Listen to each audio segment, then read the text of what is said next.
Shalom Bapak Ibu Saudara sekalian. Bertemu kembali dalam kita beribadah hari ini.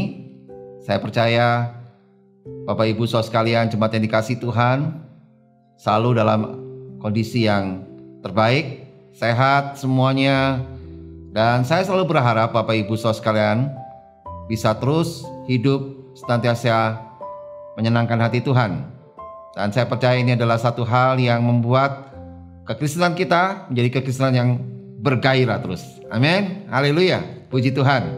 Nah, Bapak Ibu Saudara sekalian, hari ini saya mau sampaikan tema khotbah saya yang saya beri judul hari ini adalah ajaran menurut Kristus.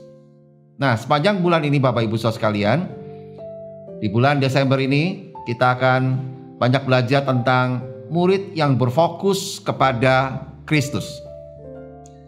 Dan di minggu pertama di bulan Desember ini saya akan sampaikan tema ini, yaitu tadi menurut ajaran Kristus, yang saya ambil bacaannya dari Kolose pasal yang kedua ayat yang ke-8. Saya akan bacakan buat Bapak Ibu Saudara sekalian semua. Demikian bunyi firman Tuhan. Hati-hatilah supaya jangan ada yang menawan kamu dengan filsafatnya yang kosong dan palsu menurut ajaran turun-temurun dan roh-roh dunia, tetapi tidak menurut Kristus.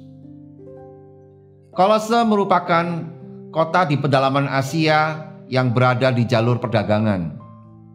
Penduduknya terdiri atas orang-orang Frigia yang memiliki latar belakang religius yang sangat bersifat emosional dan mistis.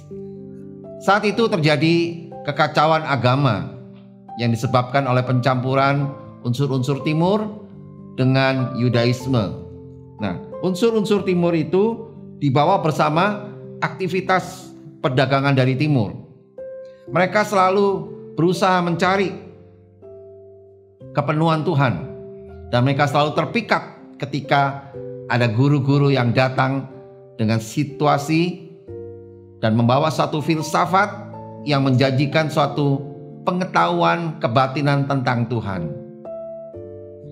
Nah, Paulus memberikan peringatan Bapak Ibu Saudara sekalian dengan ayat tersebut di atas kepada jemaat di Kolose yang juga relevan bagi jemaat saat ini.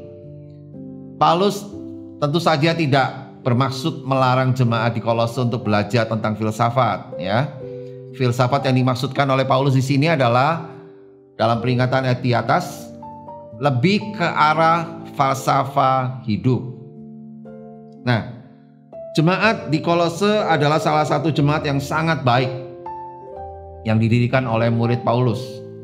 Pada saat itu mulai ada satu pengajaran yang masuk ke dalam mereka yang dapat mengubah pengertian mereka dan akan bisa mempengaruhi kehidupan mereka dari hari ke hari. Nah, yang menjadi titik perhatian bagi Paulus adalah pada falsafah hidup yang tengah beroperasi dalam diri setiap mereka saat itu. Nah, sejauh mana kita bisa menyadari bahwa hal tersebut bukanlah falsafah hidup yang kosong dan palsu, ya? Oleh karena itu Bapak Ibu Saudara sekalian, Paulus tidak menyuruh kita untuk membuang semua falsafah hidup yang kita terima di luar gereja, melainkan kita dituntut untuk berhati-hati, karena sebenarnya ada juga falsafah hidup yang di luar gereja yang juga baik Bapak Ibu. Tetapi juga ada yang kosong dan palsu. Makanya kita harus hati-hati. Karena falsafah yang kosong dan palsu itu bisa menawan hati. Perhatikan kata menawan ini. Ini penting Bapak Ibu. Pada zaman Paulus masih belum ada kemasan yang tembus pandang, ya. Seperti kemasan berbahan kaca atau berbahan plastik, ya. Sehingga kemasan yang sangat bagus, tampilan luarnya, ya, maka dilihat setelah dibuka barulah ketahuan kalau tidak ada isinya, ya. Nah, demikian juga dengan falsafah Bapak Ibu. Semula begitu kelihatan menawan dari luarnya, ya, kelihatannya wow menarik nih. Setelah kita menjalaninya cukup lama, barulah kita tahu bahwa isinya adalah kosong dan palsu. Jadi falsafah yang kosong dan palsu tidak langsung terlihat kosong dan palsu dari pertamanya. Nggak kelihatan Bapak Ibu. Ya. Dan parahnya Bapak Ibu, sekali kita menerima satu falsafah, maka adalah tidak mudah untuk menjauhkannya dari hidup kita. Karena kita sudah tertawan. Nah, pada waktu seseorang sudah tertawan atau terpikat dengan hal tersebut, maka dia tidak bisa lagi melihat sisi negatif atau sisi kerugian bagi dirinya. Ya. Dan tentu saja memerlukan usaha yang sangat besar untuk dapat melepaskan diri dari hal seperti itu. Nah, filsafat yang kosong dan palsu dapat dengan mudah kita terima karena sumbernya sangat terpercaya, yaitu menurut ajaran turun-temurun. Nah, perhatikan baik-baik Bapak Ibu. Kita seringkali beranggapan bahwa orang tua kita yang mengajarkan filsafat tersebut tidaklah mungkin salah, nggak mungkin salah, karena turun-temurun, ya. Apalagi filsafat tersebut sudah diajarkan kepada kita sejak kita masih kecil, ya kan? Masih usia dini. Maka kita dengan mudah akan menerimanya filsafat tersebut. Dan tentu saja dengan cara seperti itu kita udah tertawan, ya, udah terpikat, tertawan, ya. Dunia tidak dapat memberikan ajarannya kepada kita sampai tertancap dalam diri kita dengan memakai, dia memberikannya apa? Dengan cara memakai cara sedikit demi sedikit dia tancapkan falsafah itu. Ya. Dunia memberikan ajarannya dengan cara seperti itu Bapak Ibu.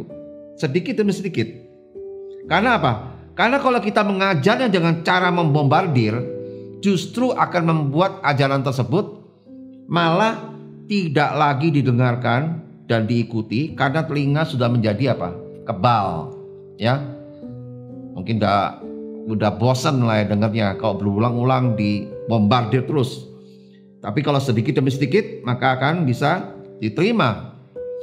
Kalau sejak kecil seorang anak selalu melihat fakta, ya contohnya ini, melihat fakta bahwa ayah dan ibunya senang kalau terima uang banyak, ya kan?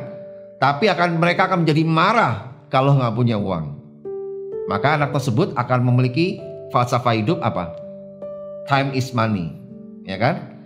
Karena hal ini sudah ditanamkan secara sedikit demi sedikit, tetapi sering dalam diri anak ini. Maka falsafah hidupnya adalah time is money. Nah, falsafah yang diterima secara turun-temurun sangat mudah diterima tanpa merasa perlu untuk diperiksa dahulu kebenarannya. Pada saat kita tidak kembali kepada firman Tuhan, kita tidak menyadari bahwa maksud atau niat atau motivasi memang boleh baik, tetapi hal itu tidaklah cukup Bapak Ibu. Di tengah dunia yang berdosa ini, kita boleh memberi nasihat yang baik kepada teman atau anak kita yang keluar dari motivasi yang baik. Tetapi hal tersebut belumlah cukup. Kita harus menguji kebenarannya dari sudut firman Tuhan. Ada orang tua yang bermotivasi baik memberikan nasihat kepada anaknya untuk mencarikan pasangan hidup yang mencintai dia lebih dari dia mengasihi pasangannya. Kalau dua orang yang mendapatkan ajaran yang sama seperti itu dari orang tuanya masing-masing, kemudian mereka menikah, lalu rumah tangga mereka tiba-tiba goncang, lantas kita dapat menyalahkan siapa? Seringkali yang terjadi apa? Tuhan yang dipersalahkan, ya kan? Inilah contoh kalau kita tidak berhati-hati terhadap filsafat yang kosong dan palsu, ya. Nah, Bapak Ibu Saudara sekalian, dalam perjanjian lama ada seorang yang sangat baik yang memberikan nasihat yang keluar dari hati yang baik, tetapi hasilnya mencelakakan. Siapa dia? Yaitu Naomi. Nah, Naomi ini memberikan nasihat kepada menantunya yang bernama Ruth supaya Ruth pulang ke sanak saudaranya. Karena anak Naomi sudah meninggal dunia dan Naomi sendiri udah gak punya anak lagi yang bisa dinikahkan dengan Ruth. Nah, ketika Naomi memberikan nasihat yang baik ini, dia tidak menyadari bahwa pada saat yang sama dia menyuruh Rut untuk pulang kembali ke Allahnya atau ke dewanya. Ya, kita tahu Rut bukanlah bangsa penyembah Allah, tapi penyembah dewa-dewa. Ya, nah Rut tidak setuju. Ya, kita tahu Rut tidak setuju dengan nasihat tersebut, dengan nasihat Naomi. Dia berkata apa? Jangan suruh aku pulang. Bangsamu itu adalah bangsaku. Ya, umatmu adalah umatku. Allahmu adalah juga Allahku. Nah, kita tahu Rut nantinya akan menurunkan Daud dan Yesus Kristus Tuhan. Ya, adalah menjadi pelajaran bagi kita bahwa nasihat yang baik, tetapi jika tidak kembali kepada firman Tuhan, maka akan mendatangkan apa? Celaka. Nah, peringatan Paulus di atas bukan sekedar teori yang relevan bagi jemaat di Kolose pada saat itu. Ya, bukan hanya sekedar teori bagi jemaat di Kolose, tapi juga ini sesuatu yang relevan juga bagi kita di zaman ini. Karena terlihat bahwa sampai pada zaman ini pun filsafat yang kosong dan palsu sangatlah banyak. Dan kita menerimanya dengan begitu saja tanpa memikirkan kebenarannya. Dari sudut pandang tentu saja kebenaran firman Tuhan. Nah, apa yang harus kita lakukan supaya kita tidak mudah jatuh ke dalam filsafat yang kosong dan palsu ini? Ya, Paulus mengajar kita untuk apa? Menurut ajaran Kristus, itu yang betul. Ya. Nah, filsafat yang kosong dan palsu tidaklah mungkin sejalan dengan ajaran Kristus. Betul Bapak Ibu ya? Keduanya saling berseberangan, sudah pasti itu Bapak Ibu. Kita tidak mungkin mengikuti keduanya. Ketika kita mengikuti yang satu, kita pasti akan membuang yang lain. Nah, pada umumnya orang Kristen tidak mudah jatuh ke dalam dosa yang jelas terlihat jelek. Perhatikan baik-baik Bapak Ibu saudara sekalian. Tetapi mereka akan mudah jatuh lewat apa? Terpikat. Karena terpikat Bapak Ibu. Kalau jelek nggak mungkin lah kita terpikat ya. Kita pasti terpikat dengan sesuatu yang bagus-bagus dulu. Kemudian apa? Setelah terpikat, tertawan oleh sesuatu yang terlihat sangat indah. Nah, mereka tertawan oleh penampilan apa? Contohnya penampilan tokoh-tokoh gereja yang dikenal sebagai orang-orang yang pandai berbicara. Ya, mungkin hebat juga penampilannya, hebat juga khotbahnya. Ya, dan apalagi luar biasa juga pengalaman rohaninya. Nah, orang Kristen bisa terpikat seperti itu Bapak Ibu. Orang Kristen tidak lagi bisa memusatkan perhatiannya kepada Kristus karena sudah terpikat oleh penampilan manusia yang terlihat menawan, bahkan sangat menawan. Ya, coba tanya sebelah kiri kanannya, terakhir kali kamu terpikat kapan? Ya, jangan-jangan baru kemarin, ya kan? Oh, artinya terpikat tiap hari dong. Ya, tentu tidak ya. Kita nggak mau harapkan seperti itu. Kita mesti cepat sadar Bapak Ibu. Jangan kita terpikat dengan karisma dari seorang manusia. Tapi biarlah kita fokus hidup kita. Seperti tema sepanjang bulan Desember ini, fokus hidup kita hanya terpikat dan tertawan hidup kita oleh Kristus. Amin. Yang setuju berikan tepuk tangan bagi Tuhan kita. Haleluya. Puji Tuhan. Nah, Bapak Ibu Saudara sekalian, oleh karena itu firman Tuhan hari ini mengingatkan kita bahwa jika kita mudah tertawan oleh penampilan manusia, cepat atau lambat kita akan menjadi tawanan dosa. Sehingga kehidupan rohani kita akan menjadi apa? Kerdil.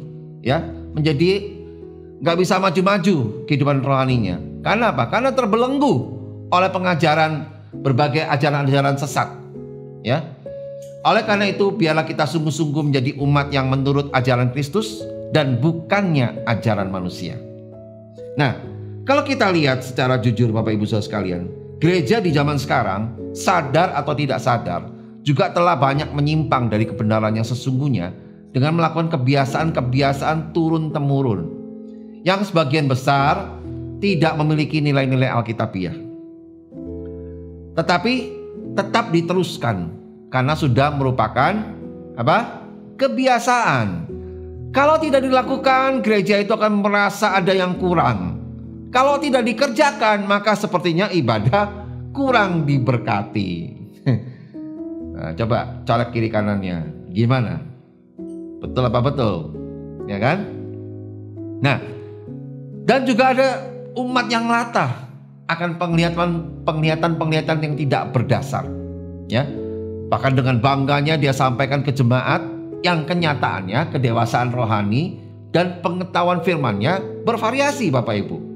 Ya, kita tahu jemaat tidak mungkin semuanya punya level yang sama kerohaniannya. Akhirnya hal itu menjadi satu kebiasaan yang dia sampaikan, di mana dengan mudahnya, ya, kalau kita pernah dengar seorang hamba Tuhan mudah sekali berkata, oh saya mendengar, saya melihat, saya dapat merasakan bahwa Tuhan akan memberkati saudara dan bla bla bla dan seterusnya. Ya, dan jemaat terlihat tentu saja mereka hanya menerimanya dengan mentah-mentah, ya, tanpa mengerti bahwa setiap hal tersebut harus apa? Diuji terlebih dahulu. Apakah itu berasal dari Tuhan atau tidak? Ya kan? Kita mesti harus uji, Bapak Ibu, ya. Nah, gereja Tuhan sering dikondisikan dengan hal-hal yang mistis, ya, dalam artian bahwa pekerjaan roh Tuhan itu dalam suatu kebaktian harus mendatangkan suasana yang mencekam. Wah, ya.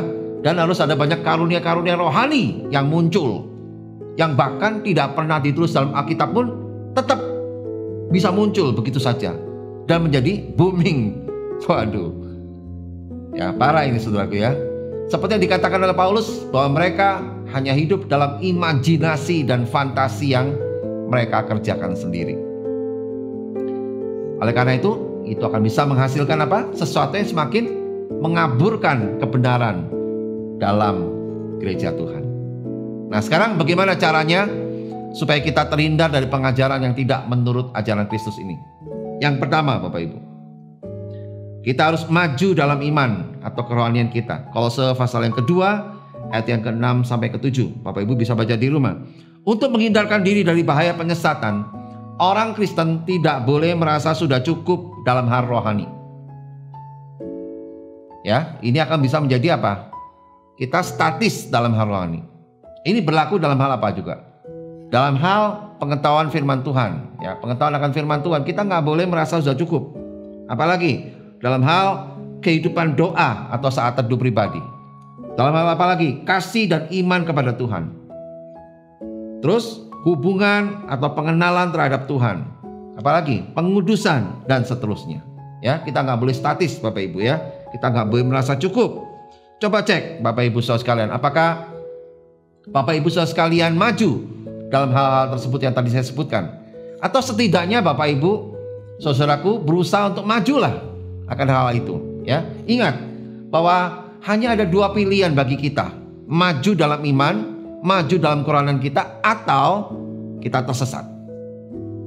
Ya, hati-hati Bapak Ibu. Yang kedua, bagaimana caranya supaya kita terhindar dari pengajaran tidak menurut ajaran Kristus? Yang kedua adalah hati-hati terhadap ajaran sesat. Kolose 2 ayat yang ke-8. Bapak Ibu bisa baca di rumah, ya. Dalam ayat 8 ini Paulus berbicara tentang filsafat yang kosong dan palsu. Ya, Bapak Ibu bisa baca lagi ayat 8 tadi yang kita udah baca tadi. Sifat-sifat dari filsafat yang kosong dan palsu itu apa biasanya? Yang pertama, bisa menawan kita. Kenapa Bapak Ibu? Karena ini menunjukkan bahwa sekali lagi seseorang itu terkena ajaran sesat, ia tidak mudah dilepaskan dari kesesatan itu. Karena ajaran sesat itu menawan dia. Ya. Karena itu Paulus berkata, berhati-hatilah, hati-hatilah. Jangan meremehkan dan jangan sombong dalam kita menghadapi ajaran sesat atau nabi palsu. Ya. Hati-hati, jangan meremehkan Bapak Ibu. Apalagi sifat-sifat dari filsafat yang kosong dan palsu itu? Selain bisa menawan, yang kedua adalah apa?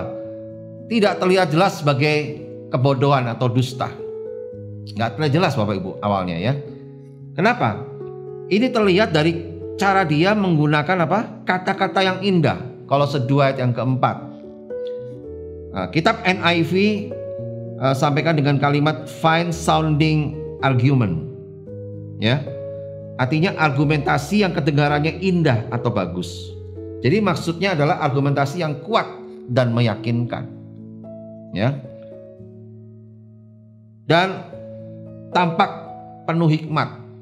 Kolose 2 ayat 23. Jadi filsafat kosong ini kelihatannya saja bijaksana, padahal isinya apa? Kosong. Ya. Dan ciri yang ketiga terlihat apalagi dikatakan di situ, dia merupakan ajaran yang hanya berdasar pada ajaran turun-temurun dan roh-roh dunia. Nah, kalau kita lihat kata ajaran turun-temurun, dalam kitab NIV katakan human tradition. Ya, itu artinya tradisi manusia. Jadi ajaran turun-temurun itu adalah tradisi manusia. Sementara kata roh-roh dunia itu sebenarnya ada salah terjemahan. Bukan roh-roh dunia Bapak Ibu. Tapi dalam Alkitab NIV ini adalah Alkitab yang sangat mendekati dengan bahasa aslinya. Ditulis di situ adalah, di NIV adalah the basic principles of this world. Ya, artinya apa? Prinsip-prinsip dasar dari dunia ini. Nah, jadi ajaran ini tidak pernah diajarkan oleh Yesus dan tidak pernah ada dalam kitab suci atau Alkitab, ya. Jadi ajaran turun-temurun dan prinsip-prinsip dasar dunia itu tidak pernah diajarkan di Alkitab, ya. Oleh karena itu jangan sampai kita terpikat, ya. Nah, yang ketiga, bagaimana caranya supaya kita terhindar dari pengajaran yang tidak menurut ajaran Kristus? Yang ketiga adalah jadikan ajaran Kristus memenuhi segalanya dalam hidup kita. Kolose pasal yang kedua ayat 9 sampai 10. Bapak Ibu bisa baca di rumah. Mengapa? Karena Kristus adalah Allah yang menjadi manusia dan Kristus tinggal dalam kita dengan rohnya, yaitu Roh Kudus yang selalu hidup dalam kita. Dan Kristus itu berkuasa atas segala sesuatu baik di surga maupun yang ada di bumi ini. Ya. Yang kita perlukan adalah bertumbuh dalam pengenalan kita akan Kristus itu, sehingga kita tidak akan dapat mudah diombang-ambingkan oleh rupa-rupa filsafat yang menyesatkan. Pengenalan kita akan Kristus akan terus bertumbuh ketika kita dengan sadar dan sungguh-sungguh melakukan segala perintah Kristus dengan kuasa dan dengan dipimpin oleh Roh Kudus agar tidak tersesat, dan hidup kita akan berbahagia menjadi berkat bagi orang lain. Amin. Yang percaya berikan tepuk tangan bagi Tuhan kita. Haleluya, puji Tuhan. Teruslah bertumbuh Bapak Ibu. Kesimpulannya dari khotbah saya hari ini adalah, dari semua ini bisa disimpulkan bahwa kita tidak boleh menerima atau percaya saja pada ajaran yang sekalipun kelihatannya bijaksana, bahkan disertai dengan argumentasi yang meyakinkan, tetapi tidak berdasarkan Alkitab. Ya, hati-hati Bapak Ibu. Jadi saya review bagaimana caranya supaya kita terhindar dari pengajaran yang tidak menurut ajaran Kristus ini. Yang pertama adalah kita harus maju dalam iman kita atau kerohanian kita. Amin. Yang kedua tadi apa? Hati-hati terhadap ajaran sesat. Dan yang ketiga, jadikan ajaran Kristus memenuhi segalanya dalam hidup kita. Haleluya. Puji Tuhan. Mari kita berdoa Bapak Ibu. Kami bersyukur Tuhan untuk hari ini. Kau telah memberkati setiap kami Tuhan, mengurapi setiap kami, memberikan hikmat-Mu dalam kehidupan kami, untuk kami mengerti kebenaran firman-Mu hari ini, sehingga kami menjadi pribadi-pribadi yang tidak mudah disesatkan, tidak mudah digoncang oleh pengajaran-pengajaran yang kelihatannya bagus, kelihatannya bijaksana, tapi tidak sesuai dengan kebenaran firman-Mu. Berikan kami hati yang kuat, yang teguh Tuhan untuk berpegang pada firman-Mu, sehingga kami boleh mengalami pertumbuhan kerohanian yang semakin dewasa, sehingga kami bisa membedakan mana pengajaran-Mu yang terbaik dan mana yang bukan Tuhan. Terima kasih Bapa. Segala kemuliaan hanya bagi Engkau Yesus Kristus Tuhan. Di dalam nama Tuhan Yesus kami berdoa dan mengucap syukur. Haleluya. Amin. Tuhan memberkati.